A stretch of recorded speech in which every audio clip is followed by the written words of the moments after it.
On New Year's Eve, Bernie Kerik, who was a former advisor to former President Donald Trump, delivered a cache of documents to the January 6th committee. And one bit of those documents is raising a few eyebrows, and I think justifiably so. This is their what they're calling a strategic communications plan. So understand this was a plan that was put together and circulated in Trump circles in advance of last January 6th. So in the time between the last election and the inauguration. And this plan includes a list of conservative social media influencers to tap to push Trump's false claims of widespread election fraud and ultimately overturn the results. It listed different categories of influencers. So what they're calling big names like Ben Shapiro, Candace Owens, and the Daily Wire. And that is a massive indictment of America that those people and organizations are allowed to be big names. But anyway, medium, like Ron Watkins, who's widely believed to be the guy pretending to be Q, and Brandon Straka also involved in that world or in that category. And then small and micro. I don't know who's included in those lists, but I wish that they'd included them because it would have been really funny. But anyway, the plan is described as a nationwide communications outreach campaign to educate the public on the fraud numbers and inspire citizens to call upon legislators and members of Congress to disregard the fraudulent vote count, and by that they mean the vote count, and certify the duly elected President Trump. It also, by the way, listed Rudy Giuliani as the head of this social media operation. Other people in the Trump circle are there, but they're only identified by initials. So there's a little bit of speculation there, although not necessarily that difficult. So what we have here is a social media campaign designed to use various facets of conservative right-wing media to spread disinformation in advance of the vote certification and to get people jazzed for the idea that Joe Biden, despite winning the election, would not become president. We have some more details, which we'll get into, but Nina, what are your thoughts about this? Are you also at all surprised that they were trying to tap people like Ben Shapiro and Candace Owens to be a part of this effort? Not surprised at all. And anytime Rudy Giuliani is at the top of the list, you know it's a problem. I mean, you want to talk about fraud. Just everything they were trying to do was a fraud, perpetrating a fraud on the American people, trying to psych people out, getting their base even more ginned up on this false narrative that Trump actually won the election, that somehow it was stolen from him. Look, their candidate did not win, and those are the facts. Period. There was no fraud. So no, I'm not surprised. They have definitely proven themselves, John, to be able to go, that they are willing to go to any lengths to keep this false narrative, this fraudulent narrative alive. Definitely. Let's give you a little bit more information that was revealed from the documents from Bernie Kerik. So it includes a list of 10 right-wing TikTokers and admonishes, quote, "We have to use TikTok. Content goes viral here like no other platform. And there are millions of Trump supporters. It would be amazing if POTUS would use the platform, actually. He'd have the biggest account ever." And so here's the thing.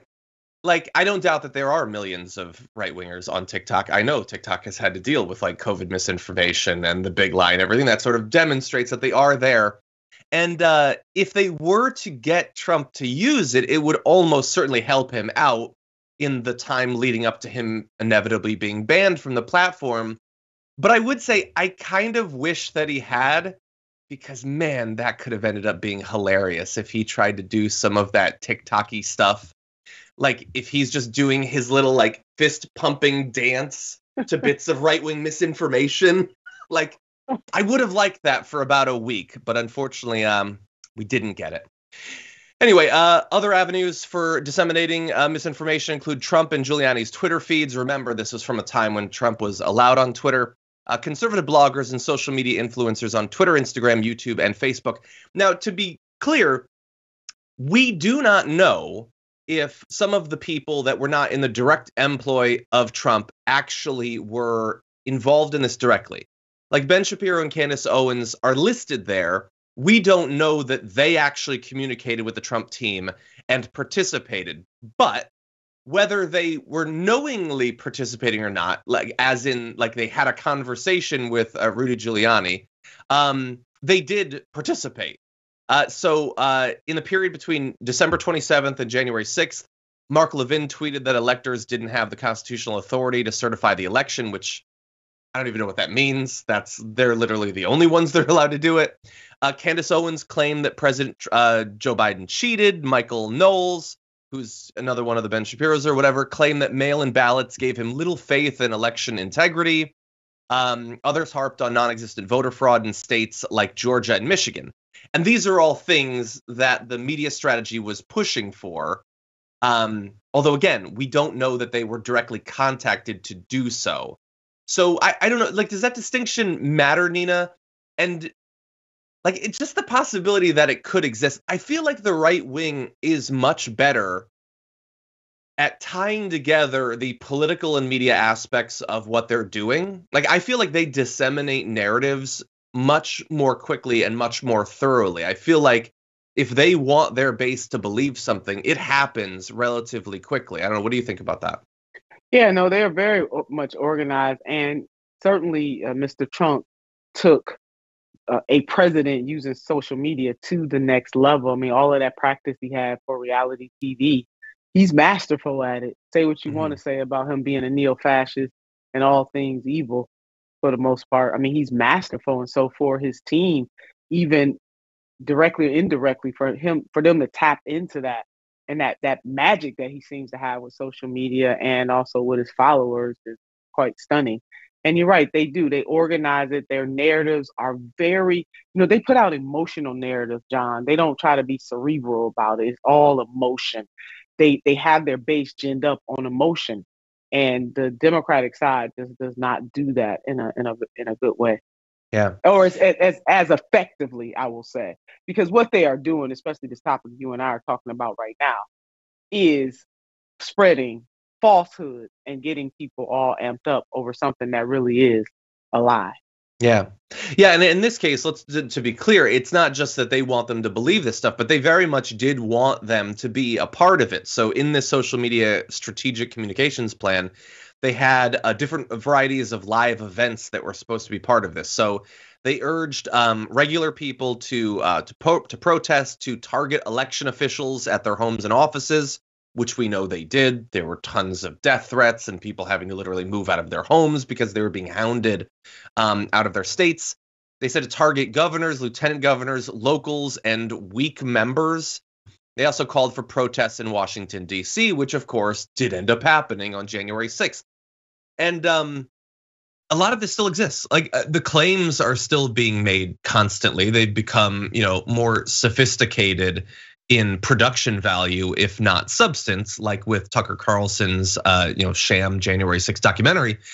But those sorts of protests have been ongoing ever since. Like, they filled people full of nonsense and then they sent them out there. And they're still hounding, whether it's school boards and things like that or election officials to this day. And that is a thing that I don't really see on our side. Obviously, we don't want this sort of thing. No. But I guess the big difference is that they can be in lockstep between their political leadership, their media arm, and their base. Because they all, like, there are things theoretically that the base should want, but they've been trained not to believe that government should deliver for them. Like spreading hatred, xenophobia, jealousy, stuff like that is all that there is. So they can do that together. On our side, what has Biden asked anyone to do? I mean, I guess he asked people to get vaccinated, but there's no popular movement even for his agenda. Like, I don't know. I don't want people to learn a lesson from this that they should, as you said, play to just these negative emotions constantly. But the right does seem to understand that people are supposed to be a part of this thing, and that once an election is over, that isn't supposed to be the end of your organizing. And I'm not saying the left here, because the left is very much not in charge of the Democratic Party right now, but the Democrats, they seem to desire apathy, aside from the 3 months leading up to an election. Yeah, that's the key. And to me, really the moral of the story, besides the fact that these people are using power in a very wicked way, if you will, at least in my opinion, is that engagement with the grassroots, with people who put you there on a regular basis, to have collaboration and to build coalition, that's really the word I'm looking for, means relationship. And say what we will about how they're doing it and why they're doing it and how bad this is for democracy as a whole. They are building, even if it's artificial, a type of relationship, a type of coalition with the people who are on their side. And it is mainly, tied to an emotion that they have tapped into. And you're right, the corporatist Dems certainly have not done that because they want people to vote and then off with you until we summons you again. I mean, that is how they treat their voters and the people who are part of the party. Yeah.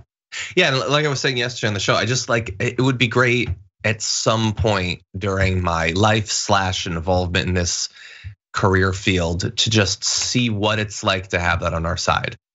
Like to have a progressive president who's actually trying to get stuff done.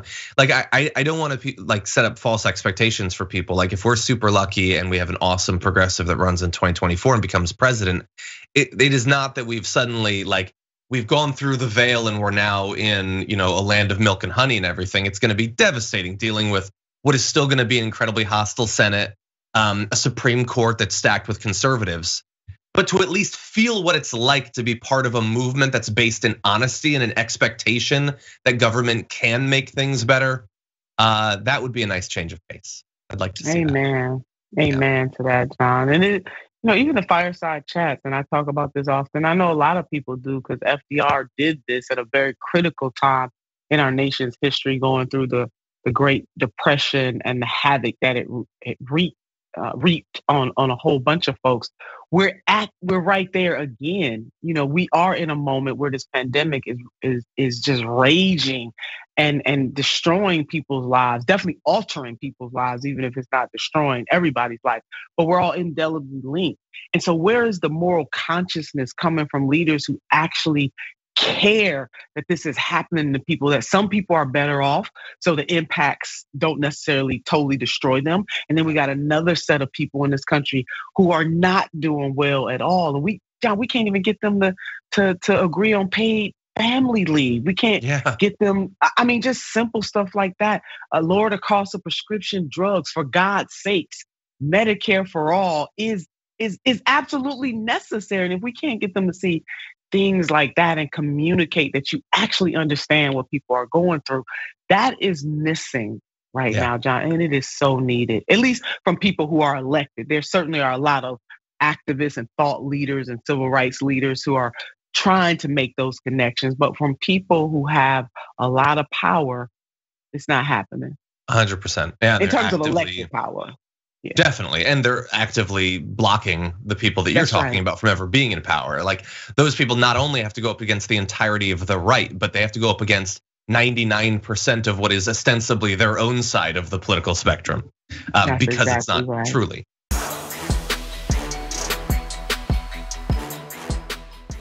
Check out the Damage Report podcast each day, wherever you get your podcasts, whether Pocket Casts or Stitcher or iTunes. You can join me as I give you the news and stories you want, with a range of co-hosts and interview guests jumping in on the fun each day. Again, that's the Damage Report, wherever you get your podcasts. And if you get them at iTunes, don't forget to rate and review. Sometimes I'll read them live on the show.